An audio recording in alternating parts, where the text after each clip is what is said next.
Livro Lições para o Viver Cristão. Tema: Perdão e Restauração. Página 181.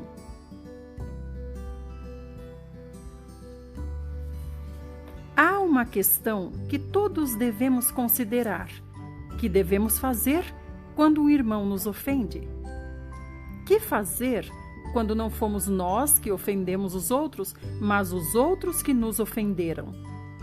Quando examinamos as 3 passagens da palavra do Senhor, acima referidas, percebemos que não devemos somente perdoar um irmão que nos ofendeu, mas também que devemos restaurá-lo.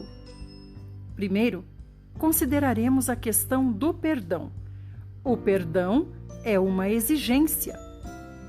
Mateus 18, 21 e 22 diz: Então Pedro, aproximando-se, lhe perguntou: Senhor, até quantas vezes pecará meu irmão contra mim e eu lhe hei de perdoar?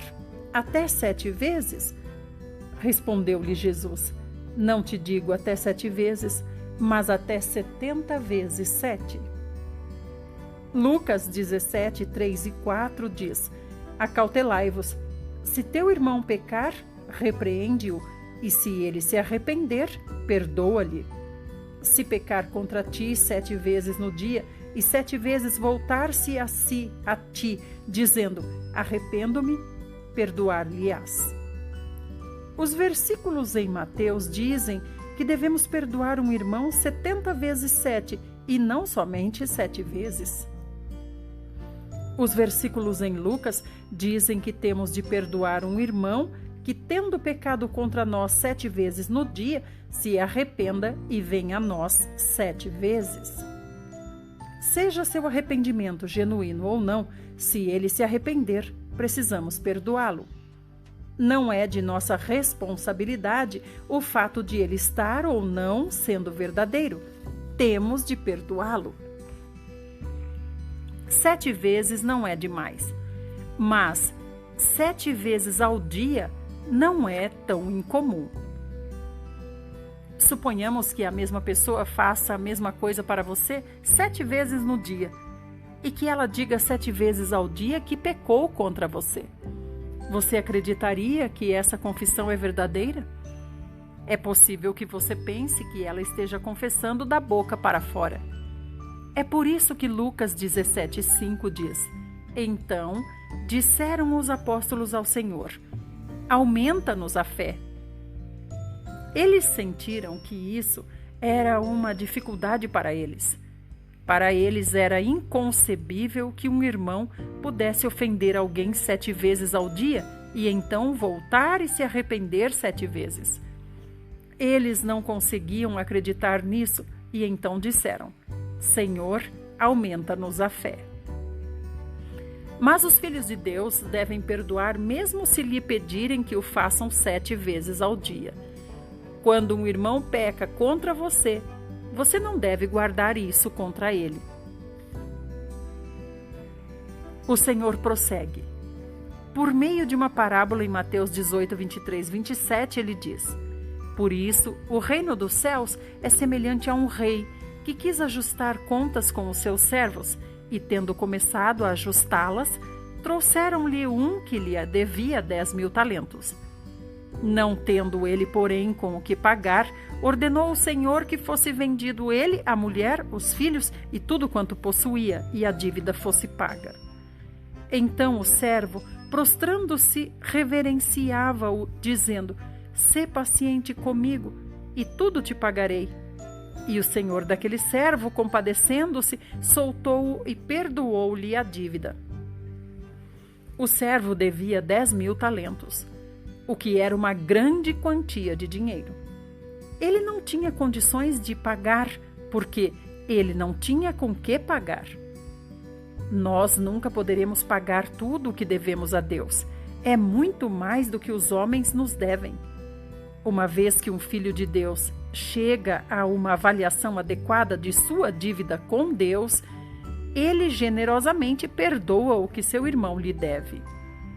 Quando nós esquecemos a imensidão da graça que temos recebido de Deus, nós nos tornamos impiedosos para com os outros. precisamos ver o quanto devemos a Deus, a fim de podermos ver como é pouco o que os outros nos devem. O servo não tinha meios de pagar e seu senhor ordenou-lhe que fosse vendido, ele, a mulher, os filhos e tudo quanto possuía, e que a dívida fosse paga. Na verdade, mesmo que ele vendesse tudo o que tinha, ainda não poderia pagar tudo. Então o servo, prostrando-se, reverenciava-o, dizendo: "Sê paciente comigo e tudo te pagarei." É difícil para o ser humano entender claramente o que é graça e o que é evangelho. É comum ele pensar que, embora não possa pagar sua dívida hoje, um dia poderá. Talvez ele não consiga pagar hoje, mas o fará um dia. Nesses versículos, no entanto, vemos um servo que, mesmo vendendo tudo o que tinha, não teria o suficiente para pagar.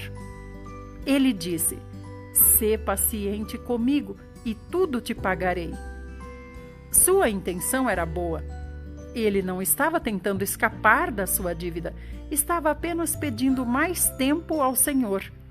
Ele pretendia pagar tudo. Esse pensamento só pode vir de quem não tem conhecimento da graça. E o senhor daquele servo, compadecendo-se, mandou-o embora e perdoou-lhe a dívida. Isso é o Evangelho.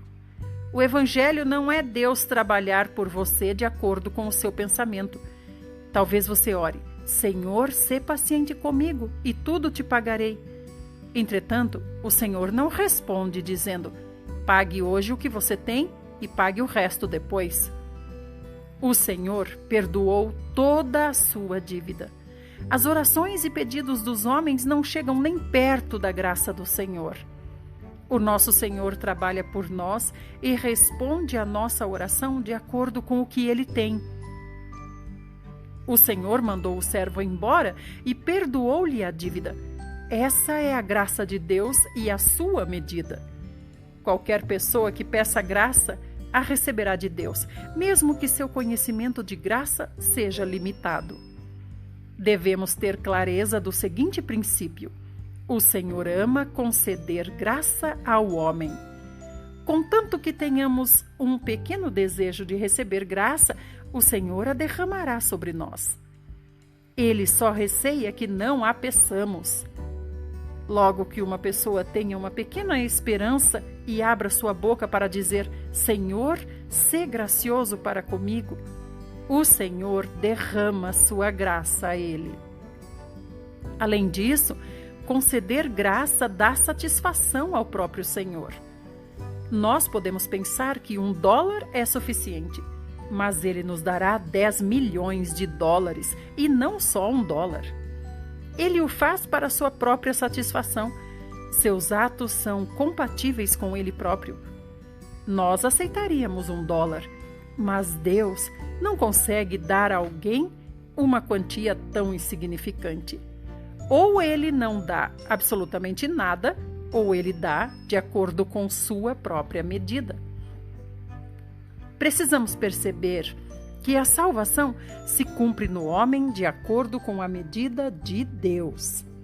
A salvação não se realiza de acordo com o pensamento do homem, mas ela se cumpre no homem de acordo com o pensamento e o plano de Deus. O criminoso na cruz suplicou ao Senhor dizendo: "Jesus, lembra-te de mim quando entrares no teu reino." O Senhor ouviu sua oração. No entanto, não respondeu de acordo com a oração dele. Antes disse: "Hoje estarás comigo no paraíso."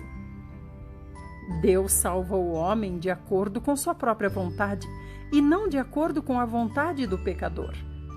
A salvação não é de acordo com os pensamentos da mente limitada de um pecador a respeito da obra de Deus por ele. Antes, a salvação é a obra de Deus sobre os pecadores de acordo com o seu próprio pensamento. O Senhor não esperou até vir em seu reino para se lembrar do criminoso. Ele prometeu ao criminoso que ele estaria com ele no paraíso naquele mesmo dia. O publicano orou no templo e bateu em seu peito, dizendo: Ó Deus, sê propício a mim, pecador. No máximo, ele estava pedindo para Deus ser propício a ele. Mas Deus não respondeu de acordo com a sua oração. O Senhor Jesus disse para ele: Digo-vos, este desceu justificado para a sua casa e não aquele. Em outras palavras, aquele pecador voltou justificado. Isso era muito mais do que a mente do pecador poderia imaginar. O pecador não tinha pensado em justificação. Ele pediu somente misericórdia. Mas Deus disse que ele estava justificado. Isso significa que Deus não o considerou um pecador, mas uma pessoa justificada. Não somente seus pecados foram perdoados, mas ele foi justificado por Deus. Isso nos mostra que Deus não realiza sua salvação de acordo com os pensamentos do homem, mas de acordo com o seu próprio pensamento. Vemos o mesmo na volta do filho pródigo. Quando ele ainda estava longe de casa e antes de se encontrar com seu pai, ele estava disposto a voltar para casa para ser um servo. Mas quando ele chegou à sua casa, seu pai não lhe pediu para ser um servo. Pelo contrário, ele pediu a seus servos para lhe trazerem a melhor roupa e vesti-lo. Ele colocou um anel no seu dedo e sandálias nos seus pés e abateu o novilho cevado. Eles comeram e se alegraram, porque o filho que estava morto reviveu. Estava perdido, mas foi achado. Nesses versículos vemos de novo que Deus não realiza a sua salvação de acordo com o pensamento de um pecador, mas de acordo com seu próprio pensamento. Marcos 2 fala de 4 homens que levaram um paralítico ao Senhor Jesus. Como não conseguiam trazê-lo ao Senhor por causa da multidão, eles removeram o teto de onde o Senhor estava e baixaram o leito onde o paralítico estava deitado, esperando que o Senhor Jesus curasse o paralítico e o fizesse levantar-se e andar. Mas o Senhor Jesus disse: Filho, são perdoados os teus pecados.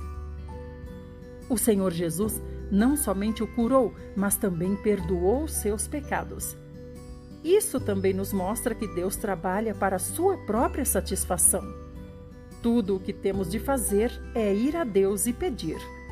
Não importa se pedimos o suficiente, Deus sempre trabalha para a sua própria satisfação e não para a satisfação do pecador. Por isso, não devemos enxergar a salvação do nosso próprio ponto de vista, mas do ponto de vista de Deus. Muito obrigada por ter ouvido. Você pode encontrar mais áudios como este no Telegram. É só procurar por Idelma Ferreira com H.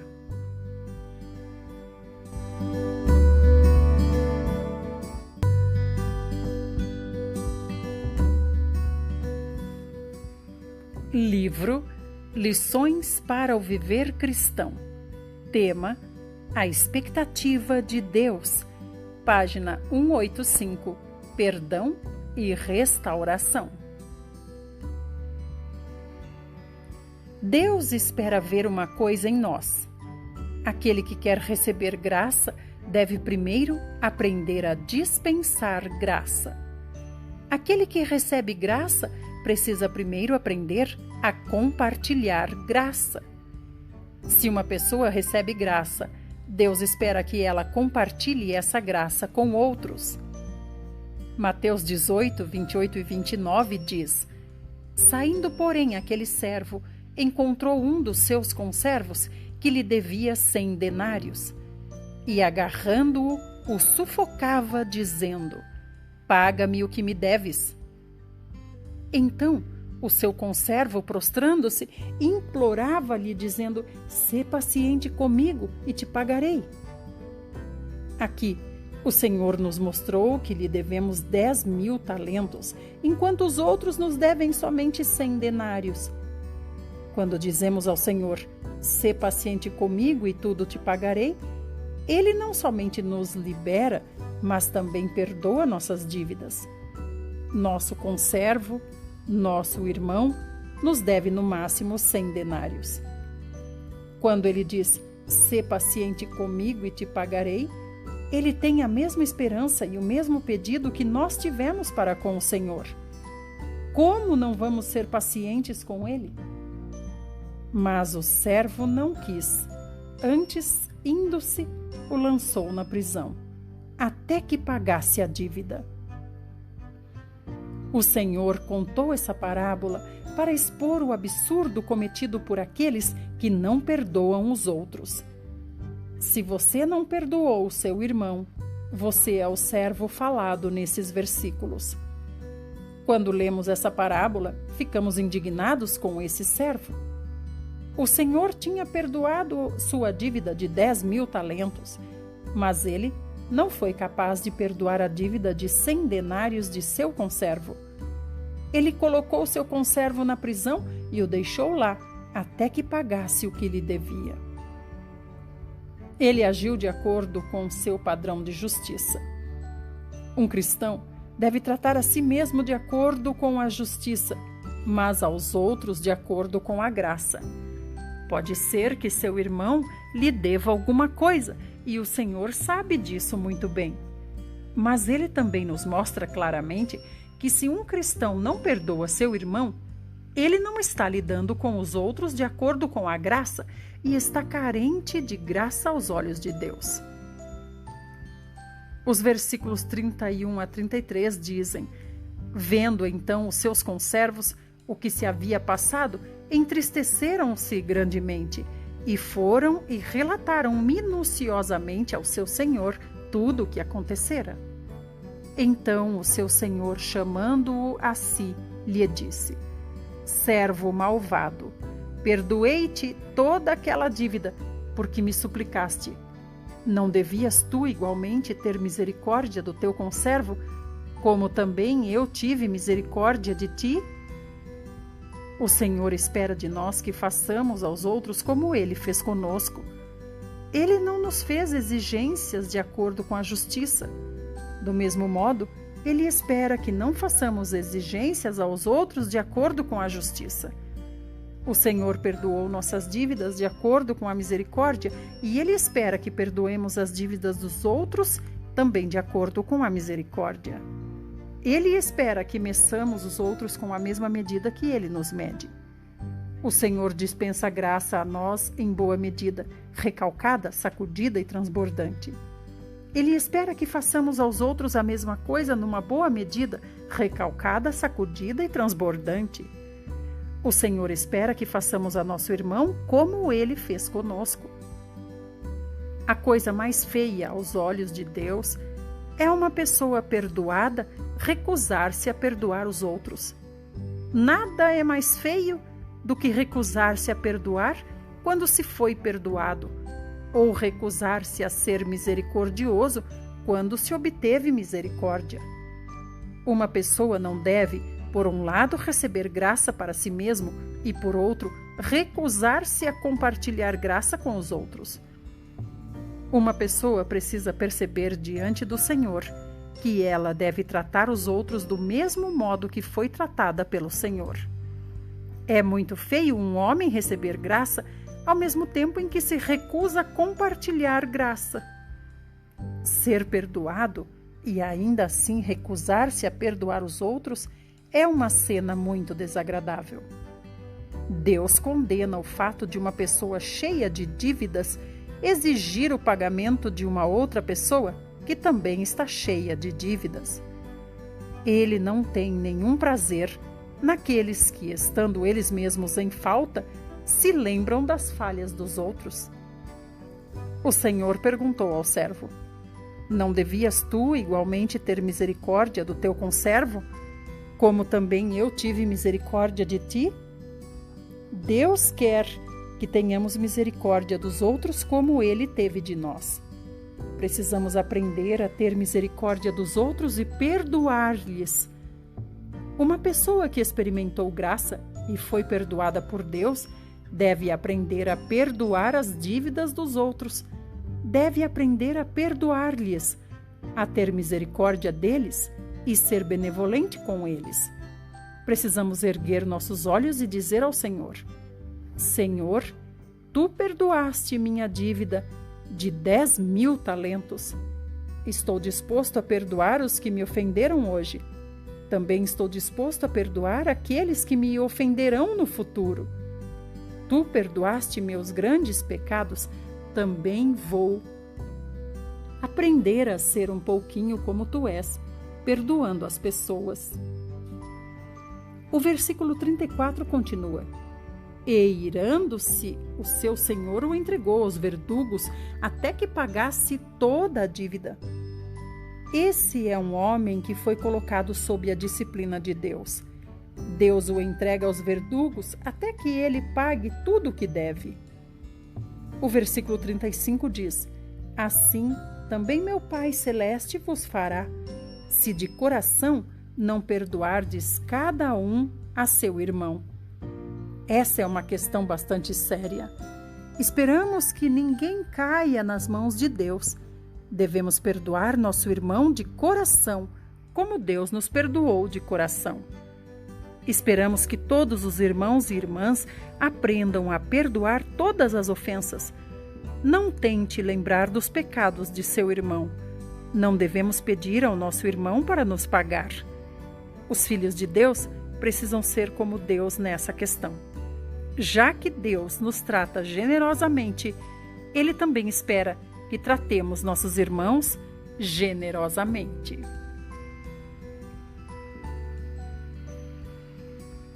Obrigada por ouvir.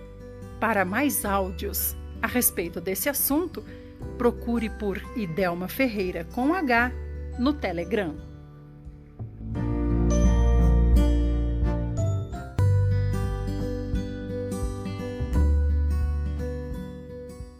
Livro Lições para o Viver Cristão. Tema: Restaurar o Irmão. Página 187. Só perdoar nosso irmão não é suficiente. O perdão trata apenas com o lado negativo. Nós ainda precisamos restaurar o irmão. É disso que o Senhor nos encarrega em Mateus 18, de 15 a 20. Mateus 18,15 diz assim: Se teu irmão pecar contra ti, vai e repreende-o entre ti e ele só. Se ele te ouvir, ganhaste a teu irmão. Sempre acontecem ofensas entre os filhos de Deus. Se um irmão ofender você, o que você deve fazer? O Senhor diz: vai e repreende o teu irmão entre ti e ele só. Se um irmão o ofende, a primeira coisa que você deve fazer é não contar aos outros. Não conte isso aos irmãos e irmãs, nem aos presbíteros da igreja, nem faça disso o assunto da sua conversa. Esse não é o comissionamento do Senhor. Se um irmão o ofende, a primeira coisa que você deve fazer é ir até ele e conversar. Frequentemente, surgem problemas quando um irmão ofende o outro e então o irmão ofendido sai divulgando a notícia. Ele fala sem parar sobre isso até toda a igreja saber. No entanto, o irmão que supostamente o ofendeu continua sem saber que o ofendeu. Esse procedimento de espalhar a história é típico da conduta de uma pessoa fraca. Somente alguém fraco será covarde a ponto de não falar diretamente com o irmão que o ofendeu. Ele só ousa falar sobre o assunto pelas costas, não ousa falar sobre o assunto face a face. É uma coisa impura falar pelas costas dos outros e espalhar fofocas. Temos de tratar a falha de nosso irmão, mas o Senhor não quer que contemos primeiro aos outros. A primeira pessoa a quem devemos contar é a pessoa que está diretamente envolvida, não aos outros. Se aprendermos bem essa lição básica, a igreja será guardada de muitos problemas. Como vamos contar aos outros? Escrevendo-lhe uma carta? O Senhor não nos disse para tratar por escrito, mas, de preferência, ir ao nosso irmão e falar com ele face a face. No entanto, assim como é errado falar sobre um assunto pelas costas, também é errado falar na frente de muitas pessoas. O assunto deveria ser conversado entre você e ele só. Muitos filhos de Deus fracassam nesse assunto. Eles conversam as coisas diante de muitas pessoas. Mas o Senhor nos encarrega de só falar quando as partes envolvidas estiverem juntas. Em outras palavras, pecados individuais devem ser tratados apenas pelas pessoas envolvidas. Nenhuma terceira pessoa deveria ser envolvida de forma alguma. Precisamos aprender a seguinte lição diante de Deus: nunca dizer nada pelas costas do irmão que nos ofendeu e não falar com ele na frente de muitas pessoas. Só devemos mostrar sua falha quando estivermos juntos a sós. Não temos que falar sobre outras coisas nem expor outros problemas.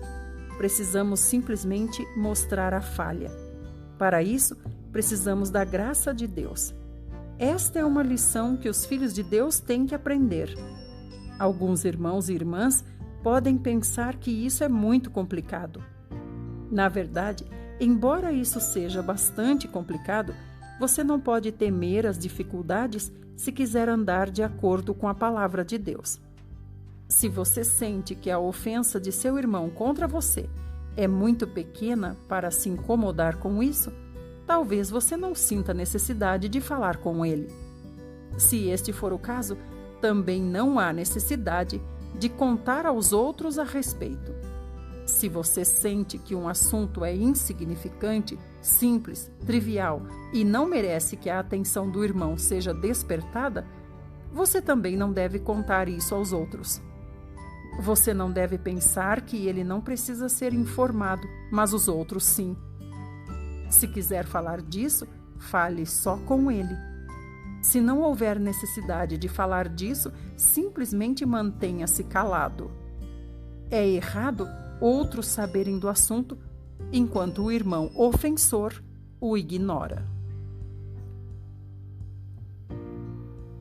Obrigada por ouvir. Para mais áudios de Watchman Nee, procure por Idelma Ferreira com H no Telegram. Até mais!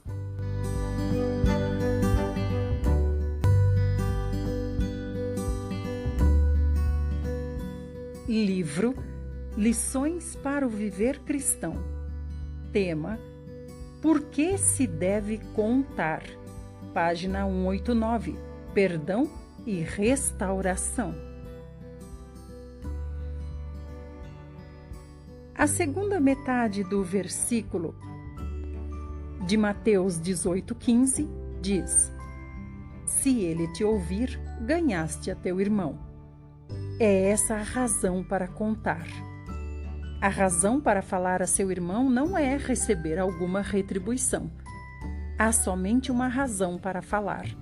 Se ele te ouvir, ganhaste a teu irmão.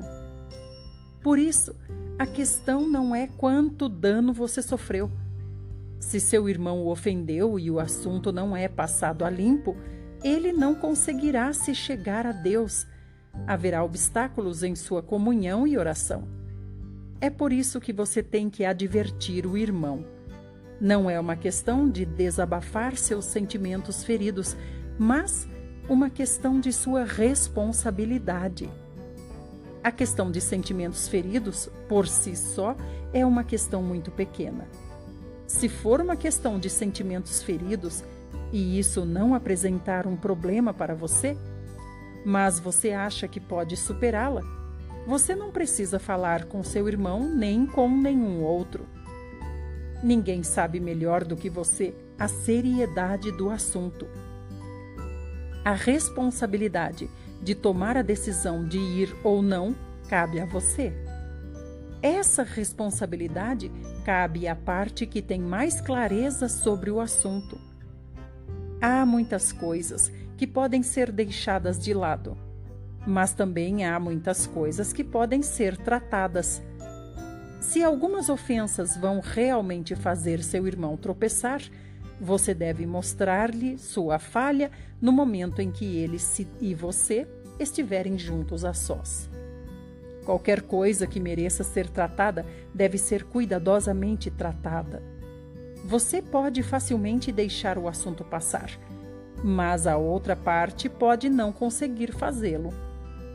Ele cometeu uma ofensa perante Deus e Deus ainda não o perdoou. Se um irmão cometeu um erro que põe em risco a relação dele com Deus, isso não é uma questão pequena e você deve ir e claramente colocá-lo a par da questão. Você precisa achar uma oportunidade quando só vocês estejam juntos e dizer: irmão, não foi correto você me ofender daquele modo. Sua ofensa arruinará seu futuro diante de Deus e, por causa dela, obstáculos surgirão na sua relação com Deus e você sofrerá perda diante de Deus.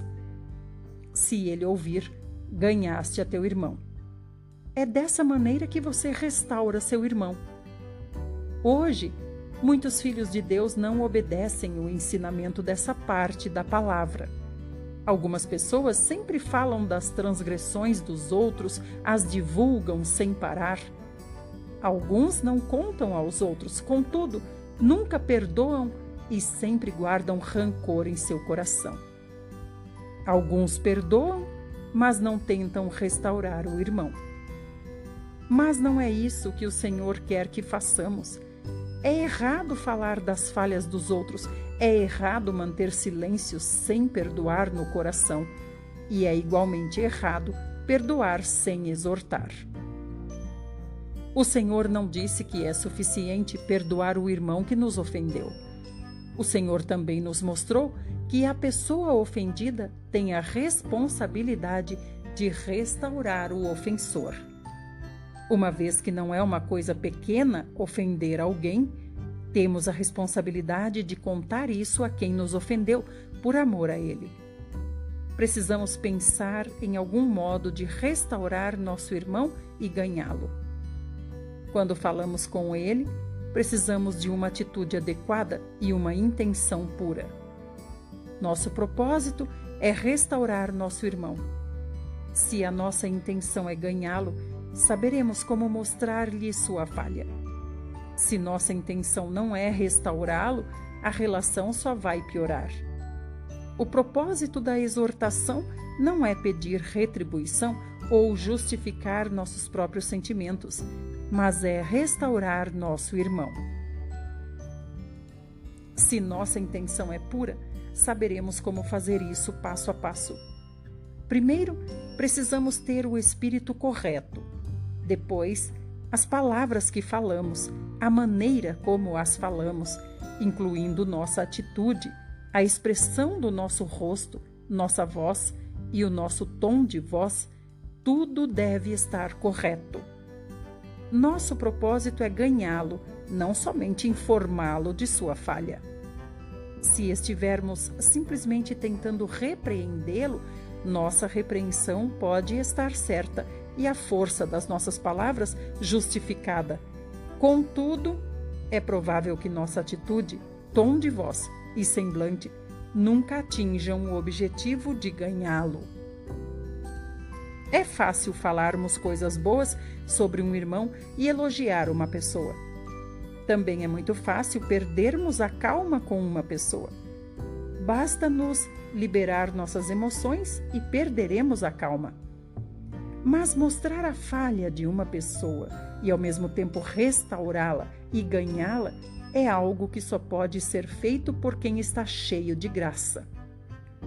É necessário esquecer-se completamente de si mesmo a fim de poder se humilhar, sendo submisso, livre de orgulho e disposto a ajudar os que estão em falta. Em primeiro lugar, a própria pessoa precisa estar correta. Você deve perceber que o Senhor permite que um irmão o ofenda porque ele concedeu graça a você e o escolheu. Ele colocou uma grande responsabilidade sobre você. Você é seu vaso escolhido e Deus está usando você para restaurar o irmão. Se um irmão o ofende num pequeno assunto e você o perdoa, o assunto está resolvido. Não há necessidade de fazer alguma coisa a mais. Mas, se um irmão o ofende a ponto de essa ofensa se tornar uma questão não resolvida, você não pode fechar seus olhos e dizer que não há nenhum problema. O problema está lá e você não pode ignorá-lo. Se o problema não for resolvido, torna-se um fardo para a igreja. A igreja frequentemente enfraquece por causa desses fardos. A vida do corpo vaza através desses fardos e o trabalho dos ministros é desperdiçado por causa desses fardos. Precisamos aprender diante de Deus a sempre tratar cada problema quando ele surge. Se uma pessoa nos ofende, não devemos fechar nossos olhos e tentar ignorar isso. Precisamos tratar disso corretamente. Entretanto, nosso espírito, atitude, palavra, semblante e tom de voz precisam estar todos corretos. Esta é a única maneira de ganharmos nosso irmão. O versículo 16 diz: Se, porém, não te ouvir, toma contigo mais uma ou duas pessoas, para que pela boca de 2 ou 3 testemunhas toda palavra se estabeleça. Se você for a ele sozinho e falar com uma motivação correta, uma boa atitude e palavras suaves, e se ainda assim ele não ouvir você, então vá e conte a outros. Entretanto, você precisa contar a alguém somente depois de ele ter rejeitado suas palavras. Você não pode contar aos outros levianamente. Se surgir um problema entre 2 filhos de Deus e ambos forem ao Senhor e tratarem com isso, todas as coisas serão resolvidas facilmente. Mas suponhamos que não se seja cauteloso com as palavras e o problema chegue aos ouvidos de uma terceira pessoa. O problema aumentará e ficará difícil de resolver.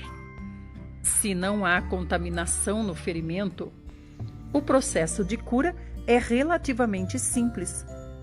Se entra sujeira no ferimento, não somente o nível da dor aumenta, mas a sujeira dificulta a cicatrização do ferimento. Espalhar desnecessariamente um problema para uma terceira pessoa é como adicionar sujeira no ferimento. Qualquer problema entre os irmãos e irmãs deve ser tratado diretamente pelas pessoas envolvidas. O único momento em que devemos contar para outra pessoa ou pessoas é quando a outra parte não recebe a admoestação. O propósito de contar aos outros não é espalhar fofoca, mas convidar outros para exortar, ajudar e ter comunhão. Essas 1 ou 2 pessoas aqui deverão ser pessoas experientes no Senhor, cuja medida espiritual tenha peso. Você deve apresentar o caso diante delas e pedir sua opinião. Elas devem conferir se houve realmente falha da parte do ofensor. Pessoas maduras devem orar e considerar o assunto diante de Deus, e então decidir de acordo com seu discernimento espiritual. Se elas sentirem que a falha cabe ao irmão ofensor, elas deverão ir a ele e dizer: você está errado nesse assunto. Fazendo isso, você se separou do Senhor. Você precisa se arrepender e confessar.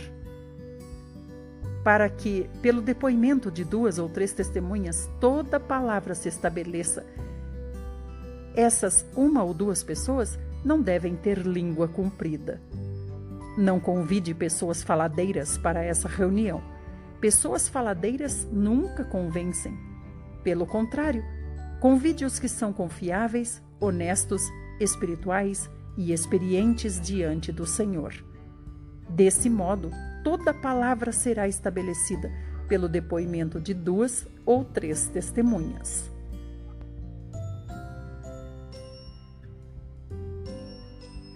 Obrigada por ouvir. Se você se interessa por mais áudios de Watchman Nee, por favor procure por Idelma Ferreira com H no Telegram. Até mais!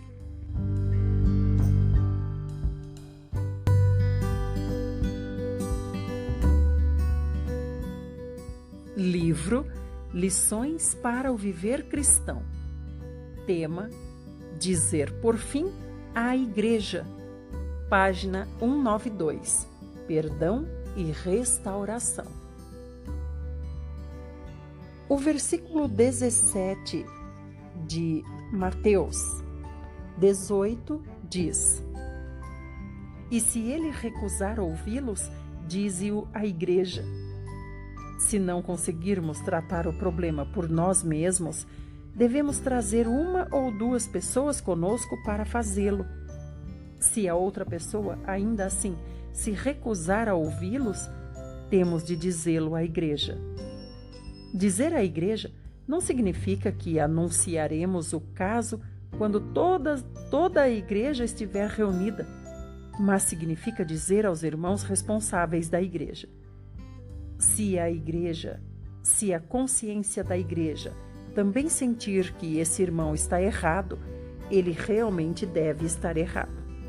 Se o irmão ofensor é alguém que anda diante de Deus, ele deve deixar de lado sua própria visão e aceitar o testemunho de 2 ou 3 testemunhas. Se ele não aceitar o testemunho desses 2 ou 3, ele pelo menos deveria aceitar o veredito da igreja. A visão e o julgamento unânimes da igreja são um reflexo do coração do Senhor. O irmão deve compreender que é errado ignorar a igreja. Ele deve ser submisso e não confiar em seus próprios sentimentos ou em seu próprio julgamento. Antes, deve aceitar o sentimento da igreja. E se ele ainda se recusar a aceitar? O versículo 17 continua: E se recusar ouvir também a igreja, seja ele para ti como gentio e cobrador de impostos. Esta é uma palavra séria. Em outras palavras, se ele recusar ouvir a igreja, todos os irmãos e irmãs na igreja não deverão se comunicar com ele. Já que ele não quer enfrentar seu problema, a igreja deverá considerá-lo como gentio e cobrador de impostos e não deverá ter comunhão com ele. Embora ele não seja excomungado, todos os irmãos deverão considerá-lo como gentio e cobrador de impostos, e ninguém deve dar atenção a ele. Se ele falar, ninguém deve ouvir. Se ele vier partir o pão, todos devem ignorá-lo. Se ele orar, ninguém deve dizer amém. Se ele quiser vir, ele pode vir. Se quiser ir, ele pode ir. Mas todos devem considerá-lo um estranho. Se os filhos de Deus mantiverem tal atitude em unanimidade, será fácil restaurar um irmão. O propósito de tratá-lo desse modo ainda é restaurá-lo. O versículo 18 de Mateus 18 diz: Em verdade vos digo, tudo o que amarrardes na terra terá sido amarrado no céu, e tudo o que soltardes na terra terá sido solto no céu. Está relacionado aos versículos anteriores. O Senhor nos céus reconhece o que a igreja faz na terra. Se a igreja considera errada uma pessoa que se recusa a ouvi-la, a igreja considerará essa pessoa como gentio e cobrador de impostos, e o nosso Senhor, nos céus, reconhecerá a mesma coisa. Os versículos 19 e 20 também estão baseados nos versículos que os antecedem. Em verdade, ainda vos digo que se 2 dentre vós sobre a terra concordarem a respeito de qualquer coisa que pedirem, ser-lhes-á feita por meu Pai, que está nos céus. Porque onde estiverem 2 ou 3 reunidos em meu nome, ali estou no meio deles. Porque os versículos anteriores dizem: para que, pela boca de 2 ou 3 testemunhas, toda palavra se estabeleça. Aqui vemos que 2 ou 3 é o princípio da igreja. Se 2 ou 3 agirem concordemente sobre um assunto, e se esses 2 ou 3 unânimes deliberarem alguma coisa diante de Deus, Deus reconhecerá essa decisão. Mateus 18, de 18 a 20, está no contexto do nosso trato com os irmãos. Quando um assunto é trazido a 2 ou 3 pessoas e depois a toda a igreja, o Pai que está no céu reconhecerá essa decisão. Aqui queremos aproveitar para mencionar uma coisa: como a igreja toma decisões importantes. Atos 15 nos mostra que quando os irmãos se reúnem, todos podem falar e apresentar seu parecer. Até mesmo os que são a favor da lei podem levantar-se e expressar sua opinião, mesmo que seja totalmente errada. Em outras palavras, todos os irmãos têm a mesma oportunidade de falar, mas nem todos os irmãos podem decidir sobre questões. Todos os irmãos podem expressar seu sentimento diante do Senhor. Depois de os presbíteros terem ouvido a todos, devem dizer o seu sentimento diante de Deus e realizar um julgamento final sobre o assunto. Pode ser que os irmãos responsáveis tenham o mesmo sentimento diante do Senhor. Esse sentimento é o sentimento da igreja e também é a consciência da igreja. Depois que tiverem falado, todos devem submeter-se a eles e segui-los unânimes. Esse é o caminho da igreja. A igreja não amordaça a boca das pessoas nem proíbe ninguém de falar, mas ninguém deve falar levianamente. Quando surgir a necessidade de uma decisão, os presbíteros deverão falar sob a orientação do Espírito Santo e todos os irmãos e irmãs deverão escutar os presbíteros. Se a oportunidade do Espírito Santo estiver presente na igreja, a questão pode ser facilmente resolvida. Se o Espírito Santo não tiver autoridade na igreja e houver muitas opiniões da carne, a igreja não terá absolutamente condições de decidir acerca de nada. Devemos aprender a nos submeter à autoridade do Espírito Santo e escutar a igreja. Que Deus seja benévolo para conosco, que sejamos como nosso amo, tão cheio de graça. Se um irmão nos ofender, devemos perdoá-lo de coração. Além disso, devemos assumir a responsabilidade de restaurá-lo de acordo com a palavra de Deus. Que o Senhor nos conduza a viver dessa forma na igreja. Obrigada por estar aqui comigo. Se você quer mais áudios de livros de Watchman Nee, você deve procurar por Idelma Ferreira com H no Telegram. Até mais!